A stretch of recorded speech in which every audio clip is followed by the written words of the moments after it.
fuck?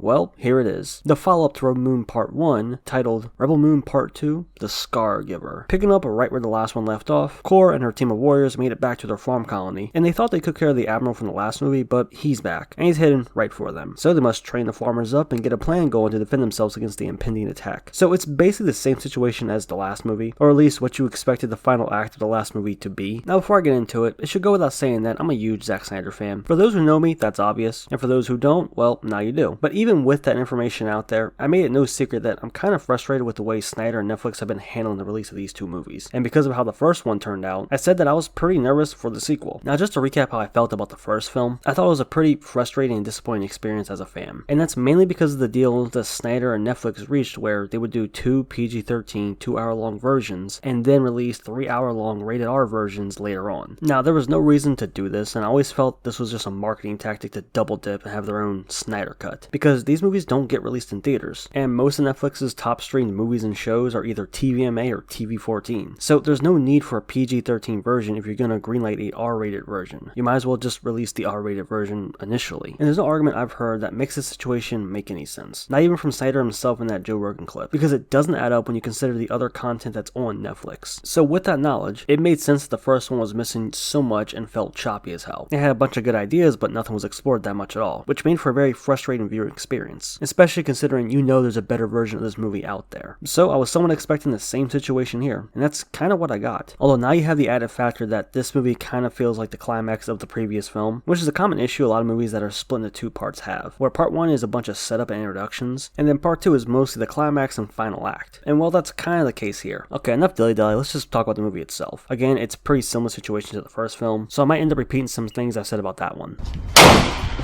For starters, in the visuals department, Snyder shines like usual. You get the cool images and shots that you expect, so yeah, it can look pretty cool at times. Though he did get a little crazy with the fucking lens flare, way more than the first film, so that's a bit annoying, not gonna lie. But yeah, visually, pretty solid, and basically what you expect at this point. Same with the action. It's here, and it's not bad, but definitely not his best. Though there are several sequences that are pretty cool. Though in both of these cases, Snyder gets a little bit too slow-mo happy. I understand he likes to use it because, one, it looks cool, but also, it really lets you take it all in and just linger on the images, so you can just see it all. But here, man, he just used it so damn much. So much so that it felt like it started to lose its impact. Now, where this movie differs from the previous is that instead of hopping from planet to planet gathering people, the group is already together. So you don't get to see or explore other worlds like at all, except for the little glimpses you get in flashbacks. And just not that much more was expanded upon in general from the first movie. Although you do get a little bit more information about the characters, which is nice, but it's in these short flashback sequences. So it's a somewhat similar situation to the first, where the characters seem interesting, but you don't know much about them. Korra is the standout again, and gets the most amount of screen time, of course. But this time, General Titus steps up and gets the second most attention. And I really enjoyed seeing that because I wanted to see more characters share the spotlight. And they showcased him as a pretty solid leader. Gunnar also steps up this time around and is actually a love interest to Korra. And it was nice seeing a different side to Korra in general. She actually got to be more expressive this time around, and that was good to see. But not much more can be said about the rest, unfortunately. Like I said, you see more about their backstory in these flashback sequences, and you see a little bit more playful banter between them, but that's really it. Now, pacing-wise, this movie moves by quick as hell. And it's because the first half of the movie is them just kind of steamrolling through events to get to the final battle. And then the second half of the movie is the giant battle itself. The first half of the movie is them arriving to the village, harvesting some grain and farming, then gathering weapons and training, then devising a plan. And then the Empire shows up, and then it's right into the final battle. Bunch of action, fights, explosions, and then the credits hit before the 2-hour mark. It was a pretty fast movie, and you take that mixed with the solid visuals and decent action, and it makes for a somewhat entertaining time. And honestly, that's just the nicest thing I can say about this movie. As it stands, it's a decently entertaining movie with some nice visuals, some decent action, but really lacking in the world and character building. So overall, I guess it's just kind of lackluster. I guess the only reason I'm not more upset or really just railing into this movie is because I know the full version is coming, and so I hamper my expectations before I even watch the movie. But then I scratch my head as I look at these two movies and just feel annoyed because why release them in this state and then drop the full version later on? I seriously hope this stops being a thing for Snyder. And with the way this movie ends, it clearly sets up for a third film. And if they do another one, I don't want this annoying double release thing. There's no reason for it. And it sounds like I'm bitching, and it's because I am. As a fan, I'm just really annoyed, and the casual viewer is getting a nerfed, inferior project. So that's turning off future fans. I got curious and started looking at some reviews and ratings, and they're actually lower than the first movie. Even the audience scores. It's barely even like mixed, but they all seem to fall around like the 4 or 5 out of 10 range. And I understand why. I don't put much weight into like number scores personally, but in this case, I just want to use it to give like a general idea of where most people stand. And even as a fan, I find it hard to argue. All I can say is, hey man, at least the director's cut's gonna be better. But considering the version they currently currently have, I don't think they're going to come back and check it out. I guess just as like a closing thoughts on the movie itself, currently as it stands, it's decently entertaining just like the first one, though it's not as choppy, it has better action sequences, and the visuals are better. This one definitely has the cooler shots out of the two, and the CGI and special effects in general are pretty damn good, especially for like a Netflix project, and with a budget around like 70 or 80 million, it looks pretty good. And even though Cora, General Titus, and Gunner get some more screen time, and are definitely elevated as characters, the rest of them, not so much unfortunately. Anyway, I guess I'll just wait for the director's cut. Until then, keep an eye out for the next video. It's about 300.